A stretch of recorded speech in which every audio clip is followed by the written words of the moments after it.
Hello everyone, I wanted to share with you how I make my cracker boxes. Now this cracker box is actually 20 years old. I made these when we first moved in this house when the children were younger, because I was sick of buying crackers where you've got plastic presents in them. They just get put to the side and thrown away. So I wanted something that I could reuse. So we've been using these for 20 years. They are looking a little bit tatty now. Keep taking them in and out the loft. So I promised this year I'd make some new ones to go with my new advent calendars that I've made for the children. So here they are. So these, as I say, are old ones. Very easy and quick to make. Whenever anybody came to the house for Christmas, I'd make them one. But they would end up taking it home because they liked it so much. But the nice thing about it is you're recycling. You're using this year on year. So it's not something you're going to throw away every year. So that's the good thing about it, which is, you know, great for a lot of things. But the other nice thing is they're a good size. Okay, so if I look at this, I think this one's 2.5 inches square by 3.25. But I'm going to change the dimensions up a bit this time to make them up. Now I can get a pair of men's rolled up socks in there. Okay, so I tend to put like gifts that people would want. Like a lotto card can go in there. I print fun facts off the internet and put in there as well. So it's a bit more of a better present to start with. You've got a talking point and it's something people will remember. I also managed to pick up these lovely little baubles. So this one is mine, it's got mum on it. This one is my daughter's. So I picked those up just from a card shop, and I added things like extra little bells, but this is where decoration you can go to town. So let's get started to make this year's new cracker boxes because I need them. So I'm using some A4 watercolour card. I thought I'd use watercolour card because it's got a bit of a texture. But the nice thing about this project is you can make this with any colour card you want. You can colour coordinate to your Christmas table. That is what this is all about. Okay, so I'm using the watercolour card. This is Pink Frog watercolour card, and of course it's 300 GSM, so perfect for construction. So don't just think watercolour card is for doing all those lovely techniques. Yes, it is, but you can also use it for construction. So I'm going to start off, I've got the long side on the top, and I'm going to score at 2 3/4 inches. And then that's going to go 5.5, because you're going to go 2 3/4 all the way along 4 panels. So that's going to be then 5.5. And then so that's going to be 8.25 inches. And 11 inches. Okay, so you got 2 3/4, 5.5, 8.25 and 11 inches. You're then going to do a quarter turn. Now this is going to be the base of the box, so it needs to be the same as the panels to make a square. So your first score line again is going to be 2 3/4 inches. Okay. And then what I'm going to do is I'm going to do a half turn, because now I'm going to concentrate on doing all this at the top. Okay, so I'm going to start off with 1 inch. I'm going a 1 inch top on this. Now this is where you can choose how deep you want your box to be. Okay, you might want to go 1/2 inch top. Choice is yours. You'll see when you make one, you can adapt it to make others that you wish. But I'm going to do a 1 inch top, and then I'm going to go 1/2 inch. So I've gone 1.5 inch, and I'm going to go 2 inches. Okay, so this is still giving me 3.5 inch depth. So it's a bit bigger than the one I had before, and it's a lot wider than the one I've made before. Okay, so this is where you can adapt it. Right, so let me put this to one side and bring in my, oh, sorry about that, my bone folder. So You know, when we're doing construction, we need to burnish our folds.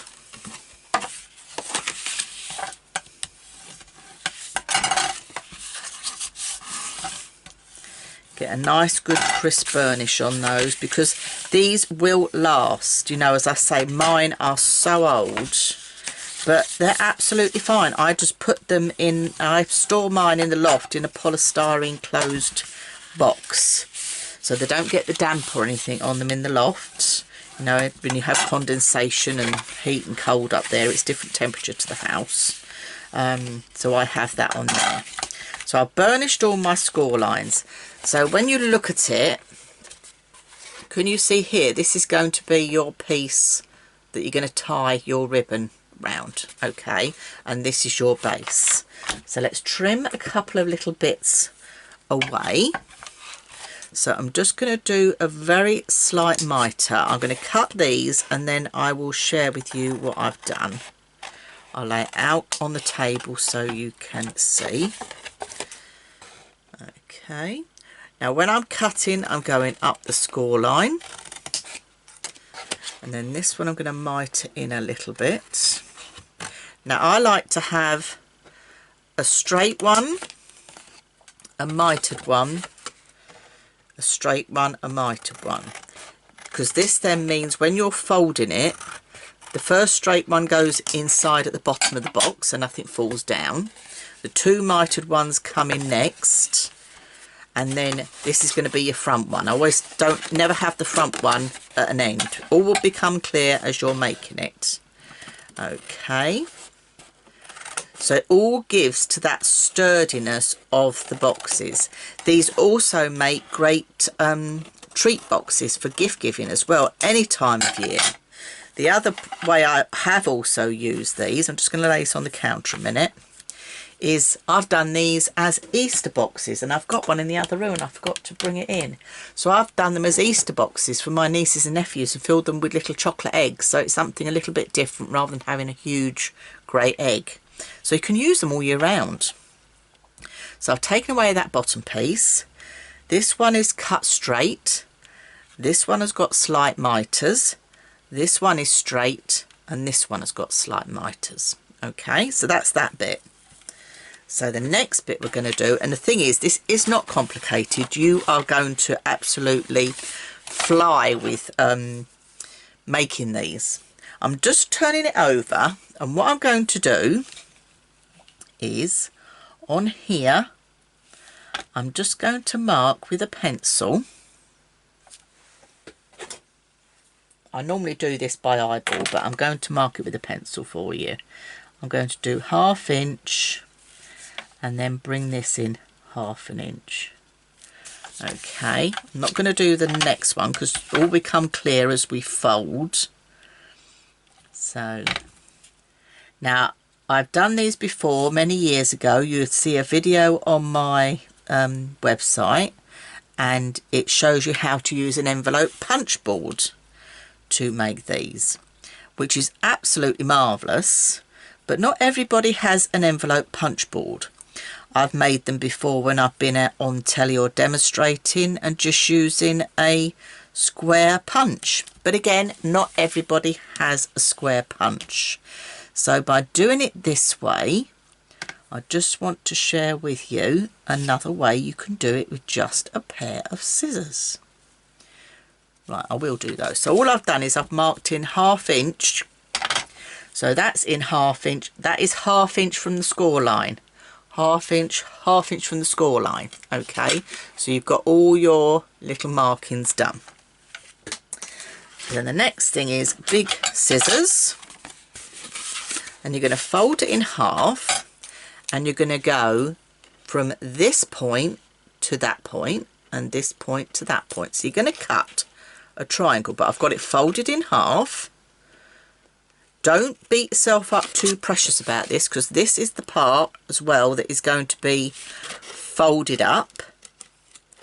Okay, so you're going to have that, and you're going to carry on doing that all the way along. So basically, if you had a square punch, you would put your square punch in, but obviously you're using it as a triangle and cutting through two at the same time. That's what I've done before. So if you're putting it in your envelope punch board, you can go back and watch my video that is very old. But you know, there's just so many ways it can be done. But I wanted to show you a really quick way of doing it. If you don't have a scoreboard, do not worry, because if you don't have a scoreboard, the other way you can do it is just with a ruler and a little stylus.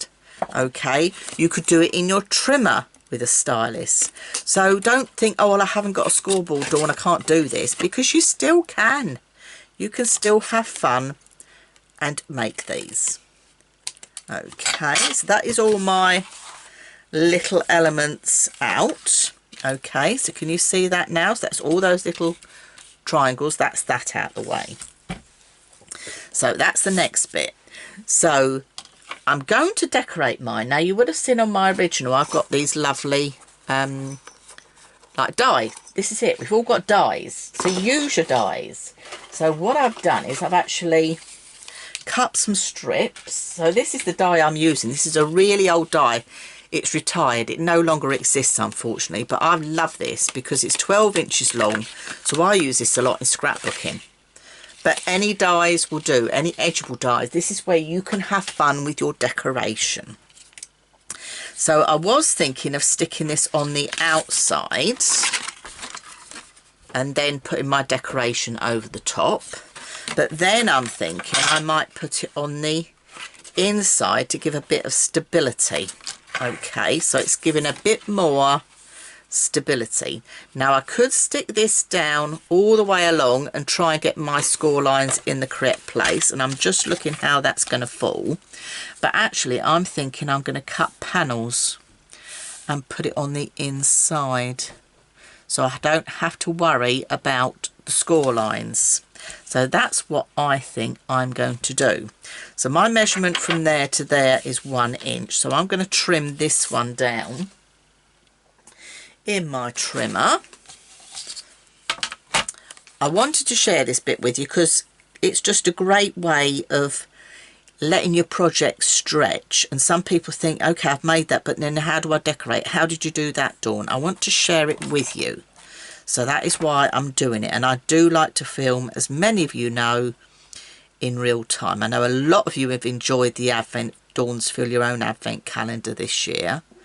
Okay, which is brilliant. And this is just like an extension to make your Christmas table look marvellous. So I've just cut that down. So that should now fit my inch up there, which it does. That's going to give me a bit more stability. Okay, so I need to go 2 3/4 along each one, don't I? So in fact I could do this in my trimmer because we did the 2 3/4. So if I go 2 3/4, and I'm not worried about cutting the bits off at the moment, I'm going to share with you why. So that's one. Now this one is going to go, I've got that bit there that I'm not happy about. So where's my 2 3/4? That's about there. So I'm going to go in here. Don't worry about that. I'm going to share with you how we're going to get around that one. 2 3/4. I'm going to go over a bit again. Like, so I am going to have to go onto my other strip and do a little bit from there. Okay, so I've gone from my other strip as well. So I'm just checking these measurements now because of course I want this to measure correctly. This one's going to be a bit long, I know.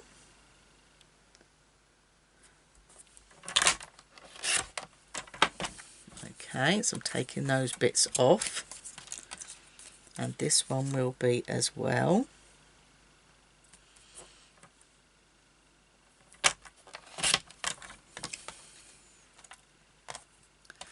Right, so I think that's as far as I need the trimmer for there. So the next thing we're going to do is get my little scissors and tidy these up before I stick down. So this is the inside. Okay, so I'm just going to tidy this up. So if you wanted to use your decorative edge dies, if you've got those, they will look fabulous. You know, you can make these as ornate or not as you wish. Now can you see I'm popping that in, and I need to just trim down because this is 2 3/4 and so is this, but it's a bit like box making. You need to take a little bit off so it folds nicely. So if I pop that into there, that looks good. Now this one's going to come off, so I'm going to take that little piece off there.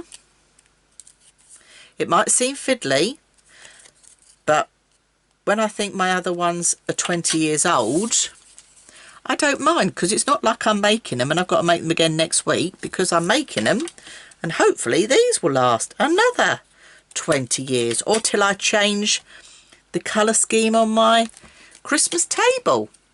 You know, if you're going to someone else's house for Christmas and you know the colour scheme at their Christmas table, wouldn't it be lovely to make these to take along as a gift, as your contribution? How marvellous. And if they last as long as mine, what a beautiful gift. You could not ask for any more, could you? So I'm going to bring that one in there. That needs trimming down a bit as well. This is the one that was a bit shorter. I should have done this one a bit longer, but that's fine. And then I've got my last one, which is here. Just going around those. You know, I could have really been pernickety about my pattern. I could have not bothered about putting one on, but I just think it just finishes it off a little bit.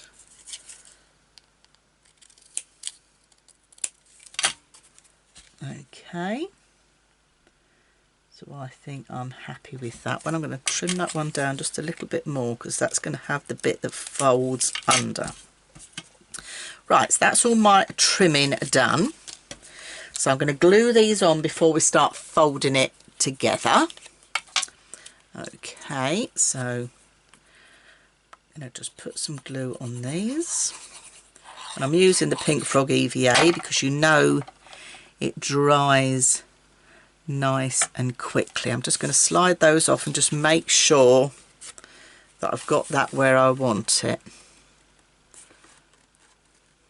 Oh, put that back down. I was correct where I wanted it, and I moved it. That was a bit daft, Dawn.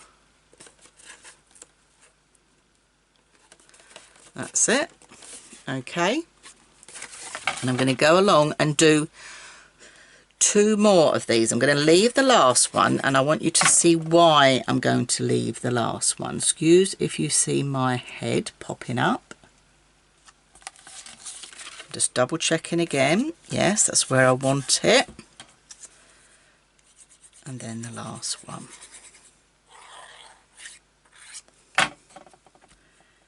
And pop that one on there. That just needs sliding down a little bit. There we go. So it's looking like that. I'm not putting the last one on yet, because the next thing you need to do is to actually join your calendar together. Okay, now I'm going to put my EVA glue on here.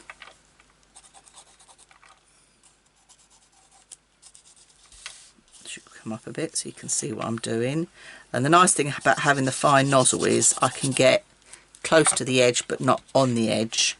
If you then fold this in half, it will meet up. So you can see that it meets nicely together because of those measurements. And then just go in and give that a good burnish. And because you've measured your cuts fit as well. And then what you can do is you can lay it down again and just burnish. Now we left one off. Now if you look inside, we've got where we joined. So now I can put that over the join.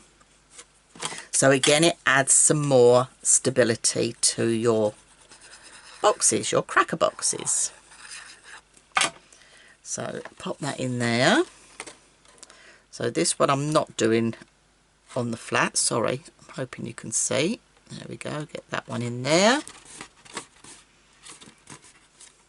So that is now nicely decorated. So this is now all ready to start decorating the outside. So I've gone ahead and I've already started cutting up some pieces ready. So I've just got some mirror cards. I've got some cracker bits here done as well. Some nice decorative papers. So these will fit with my theme. I've cut myself some snowflakes as well, and I've even cut the little pieces to go along the top. So let me sort these out. So 1, 2, 3, 4, and I need 4 of these. Now I do like to do this in real time so you can see the decoration, because I'm going to add a little bit of a twist on this year's cracker box I didn't add to the last cracker box, and that is the fact I'm going to actually add a lid. Now, as I say, I've been filling my own cracker boxes for years, and I normally pop a little piece of tissue paper just in the top so they can't sneak peek, because when the children were little they'd love to have a little sneak peek of what was inside. But I thought this year we'll make a lid to give it a really professional finish. Okay, so I thought, right, let's add a lid this time. So bear with me while I just do this, and then I will show you how to make the lid. Now, a bit like my fill your own advent calendars, these have got a good size, and people say, okay, what are you going to put inside them? So what would you put inside your cracker boxes? So when the children were little, I put things like, you know, those little headphones for their games. I used to put those in there. You know, when my mum and dad came, I'd often put like a nail polish or a lipstick for my mum. Little miniature bottles of liqueurs can go in here, or little miniature bottles of whiskey. I put rolled up novelty socks in, which are great for Christmas Day, because when you're in the house and you can have your novelty Christmas socks on, which is always good. I often just put a little bit of chocolate, perhaps one nice chocolate as well, so after dinner they can have an extra special chocolate. You know, all sorts could go in here. In the past I put like those metal puzzles, you know, you can buy from shops. You can buy a box, but you can split things up. You know, what you could do, and this is something I was thinking of for this year, which I haven't done before actually, was thinking getting a big puzzle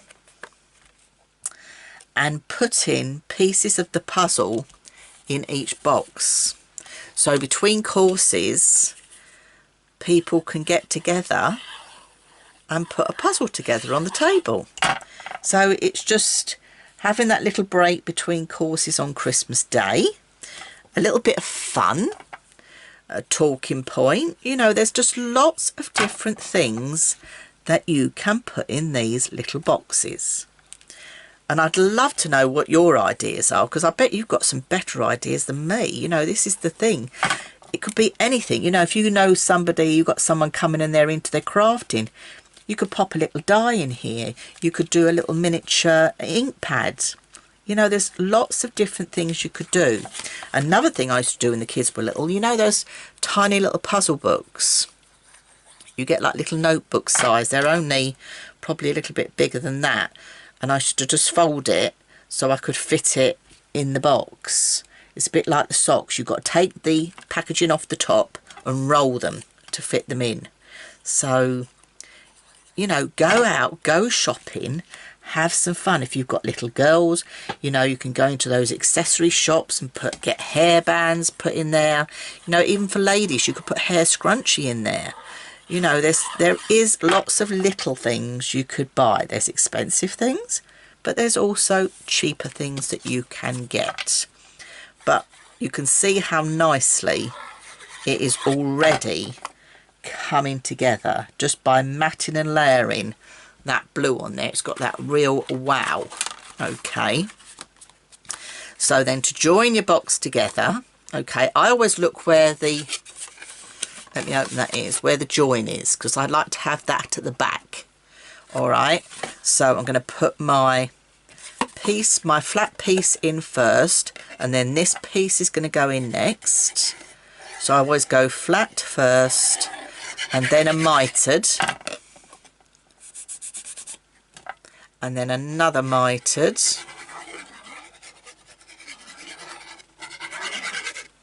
and bring that over, and then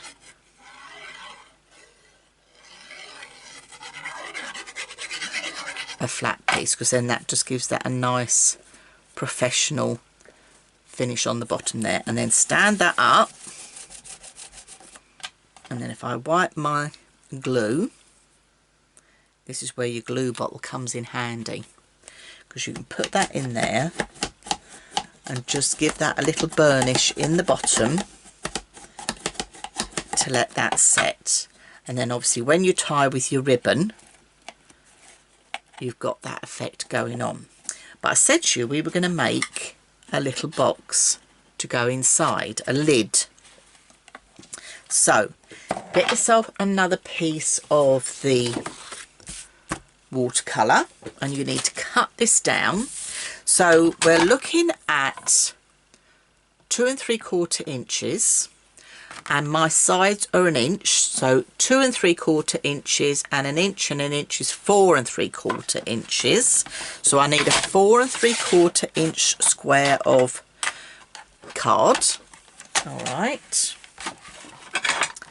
so 4 3/4 inches. So you're going to need 4 3/4 inches, but we're making this a lid, so I want you to come down 1/8 of an inch. Okay, so just bring that in a little bit so it's not bang on. So I'm just going to go down, actually I'm going to go down in just between the 1/16 and 1/8 of an inch. So if I hold that up, you can see where I am. Okay, and you're going to do the same on the other side. So look where you've got it, and you're going to do the same on the other side. Okay, so you've got your square. So by doing it a little bit smaller, it's like a box base and a box lid, it will then fit. So then bring in your scoreboard, and you're going to score this 1 inch on all 4 sides.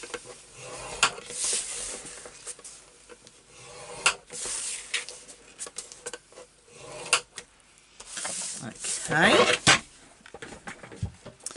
give this a nice burnish. Move these bits out of the way, I've got bits everywhere.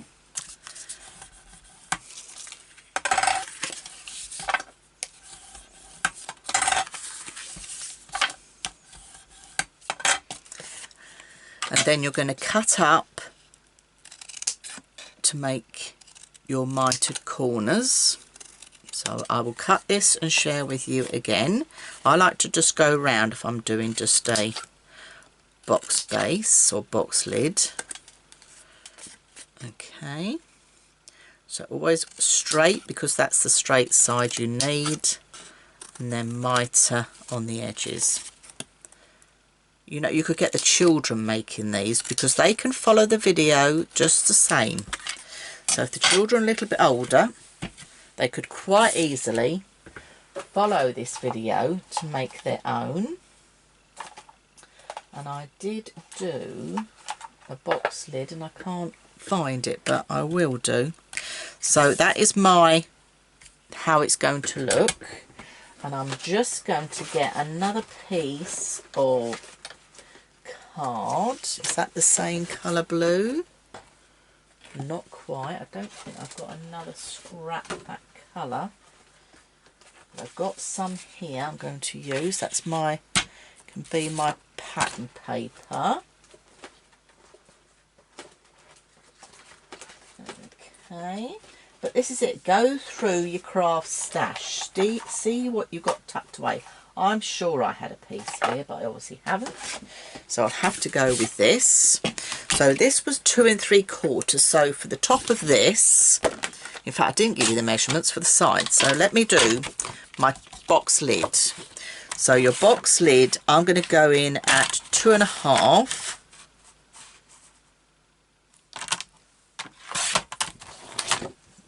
By 2.5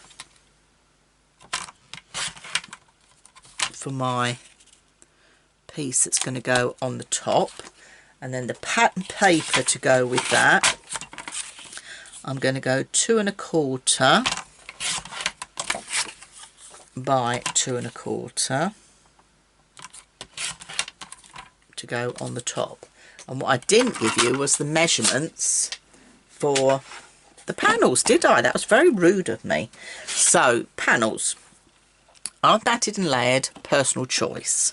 So I've gone in at 2.5 by 3 1/4 for the mirror card, and then 3 inches by 2 1/4 for the pattern paper.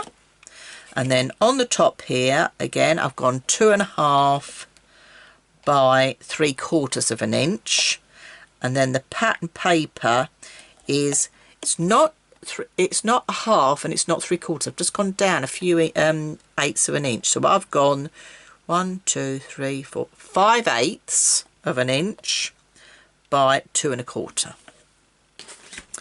But I'll put all these measurements over on my website. It's all right. My brain just went blank then. So this is going to be for your lid. Now you can do a little pulley if you wish to go on your lid, and I think we should. I think we need to have something there to pull the lid off, and I'm thinking a little bit of ribbon might just do the trick. I could put a button, I could do a brad, could do all sorts really, but I think we'll just do it like this. So I think what I'm going to do is first off is glue this down. Now my hole punch won't go all the way in, so I will show you how I'm going to overcome that one. Okay, so that won't go all the way in there. I think got a little die I could use, but as we're on a roll I'm not going to get it out. I'm just going to go in with my pokey tool. So I'm going roughly in the middle. Okay, so I've made a hole in the middle roughly. Don't be too over the top by it. Okay. And I did die cut myself lots of these like little snowflakes. And I'm thinking, see, that one's got a hole through it, so that would be perfect on there as a centerpiece. So let's glue that on. So I'm going to take that little centerpiece out. So this is it. Go through your craft stash, see what you've got tucked away that you can use. Okay, so I've just done the snowflake theme. You see, when the children were younger I did little snowmen, but depending on the colour scheme of your table you can decorate these as you wish. Okay, so that can go there, and then I need to poke this through here. I could have done ribbon. I've got some nice silver twine. Actually, I'm just wondering whether I should use the silver twine, but actually I think the ribbon does look quite nice. It's just a pulley. You could add some little jingle bells on the top. You know, this is where you could really go to town. You could really have fun with this. So all I've done is make a little pulley on there, something to pull the lid off, and hope that the children don't sneak peek before they're allowed. And then to stick this down, I'm going to flatten that both ways, and I'm going to go in with, where's my, some red liner tape would be fine. So I'm going to go in with some red line tape and stick this down so it doesn't move. And another piece, find the end.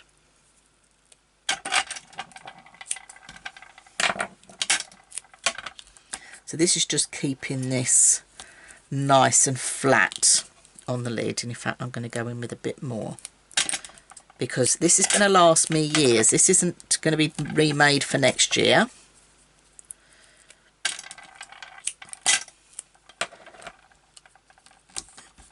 And I do like to give my red line a burnish, because by burnishing or pushing the glue into the fibres of the paper, I know I say this over and over again, but it is so very true. It means your red line comes off easier. No problem at all. So that's my little pulley, and then put some glue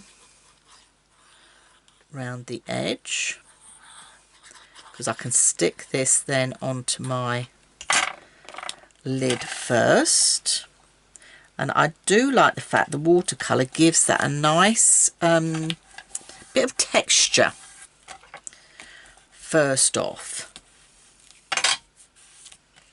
Alright, and now I'm going to go in with my sides.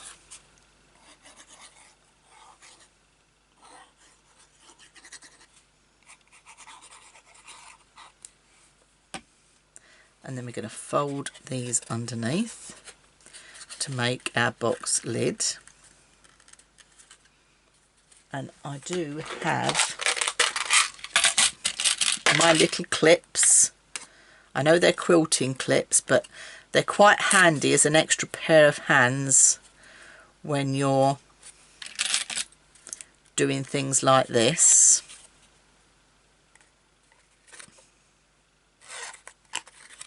That's it. Just make sure you've got your corners nice and square.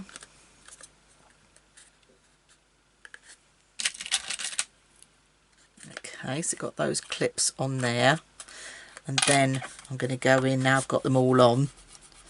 Just give those a good burnish down. It's just the clips add like an extra. It's like having another pair of hands in your craft room. Always handy.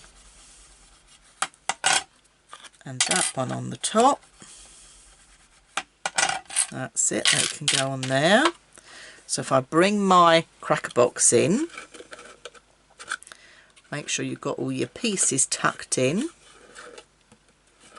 I've got all those tucked in, I have. And that's going to fit nicely on the top. How beautiful is that? So no peeking this year in my house. So that's going to be absolutely perfect. So I'm going to find the front, which is going to be where I've got my last fold line over. So that's going to be my front. And I'm going to add a few of my little snowflakes just for some decoration, just to finish that off.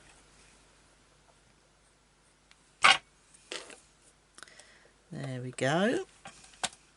And this lovely, you know, this is the specialised card from Pink Frog. So this is the holographic. So yeah, have a look at what you've got. And if not, check out their papers or holographics like that, because you don't need a lot. So that is all on there. Let me put my lid on. That can go on there too. I've got my ribbon with my name. So this one's got my son's name on it ready. But you see, if you can't get hold of little baubles like that, I mean, they are fabulous. I mean, I had them years. That's how old they are. But if you can't, don't worry. Put yourself a little tag with the person's name on them. So people know where they're sitting. So it works in two ways. It acts as a little place setting, but it then ties your cracker up all together. So there you go. Callum knows where he's going to be sitting. His cracker box is done.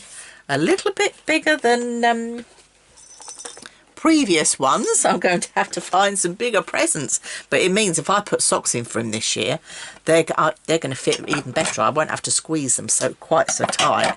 But I've got that lid, the new edition of the lid. See, before I used to squish them down and put a little bit of tissue on the top, but I've got plenty of room. So, and then just fold those pieces back. Just make sure they don't fit in or get in with your lid. Your lid fits nice and snug. So that is my fill your own cracker box, something I've been doing for so many years. You now can create your own just with some A4 card. Have some fun with decorating it, you know, make yourselves a lid. Enjoy your Christmas. Make them to fit your Christmas table. So I'm Dawn McPhee. If you haven't already subscribed to my YouTube channel, please do, because this is where all things crafty go on. And I'll put the measurements out on my website. I'll put the link under the video so you can go to my website and see all the measurements you need. So may I wish you a happy Christmas. Enjoy making your cracker boxes, but don't just think they're for your Christmas table. These could be for little small gifts. I make them for Easter as well and fill them with little Easter eggs and give to my nieces and nephews rather than big eggs. So you can use these any time of the year. So thank you for watching. I'm Dawn from Dawn's Inspirations. Bye for now and see you very soon.